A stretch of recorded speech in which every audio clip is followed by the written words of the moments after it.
Sau những nền văn hóa hòa bình và Bắc Sơn rực rỡ, người Việt cổ đã bước sang một kỷ nguyên mới, thời đại kim khí, nơi ngọn lửa đồng thau bừng sáng trên đất Việt. Đó là lúc trí tuệ con người bắt đầu chinh phục thiên nhiên, đặt nền móng cho nền văn minh lúa nước rực rỡ sau này. Văn hóa Phùng Nguyên, buổi bình minh của Đồng Thau.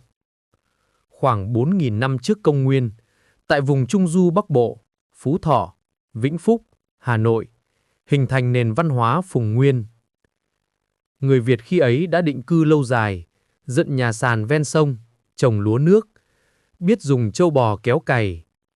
Họ làm gốm hoa văn tinh xảo, biết luyện đồng thau, tạo ra rìu, mũi giáo, vòng tay, đánh dấu thời đại đồ đồng đầu tiên của dân tộc Việt. Đời sống tinh thần phong phú, lễ hội cầu mưa, thờ thần núi, thần sông, thần mặt trời. Tiếng trống, tiếng hát vang khắp thung lũng, những âm thanh đầu tiên của tín ngưỡng nông nghiệp Việt Nam. Văn hóa Đồng Đậu, ngọn lửa luyện kim rực cháy.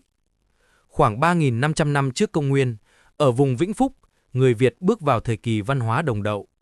Đây là thời điểm nghề đúc đồng phát triển mạnh mẽ. Trong những lò rèn rực lửa, những người thợ cổ đúc ra vũ khí, nông cụ, chống đồng sơ khai. Ánh lửa đồng thau chiếu sáng núi rừng, biểu tượng cho sức sáng tạo và khát vọng vươn lên của con người Việt cổ. Nhờ công cụ kim loại, họ mở rộng ruộng đồng, tăng năng suất, hình thành làng mạc đông đúc. Lúc này, xã hội bắt đầu phân hóa, có người đứng đầu, có người quản lễ, có người chuyên nghề rèn, nghề gốm, nghề nông, tiền đề cho sự ra đời của nhà nước đầu tiên. Văn hóa Gò Mun, hoàng hôn rực rỡ trước Văn Lang. Đến khoảng 3.000 năm trước công nguyên, văn hóa Gò Mun ra đời, giai đoạn phát triển cao nhất trước khi hình thành nước Văn Lang.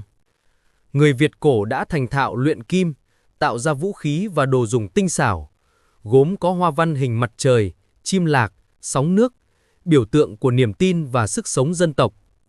Những lễ hội hiến tế, cầu mùa, thờ tổ tiên xuất hiện ngày càng nhiều, phản ánh một xã hội đã có tổ chức và tín ngưỡng sâu sắc.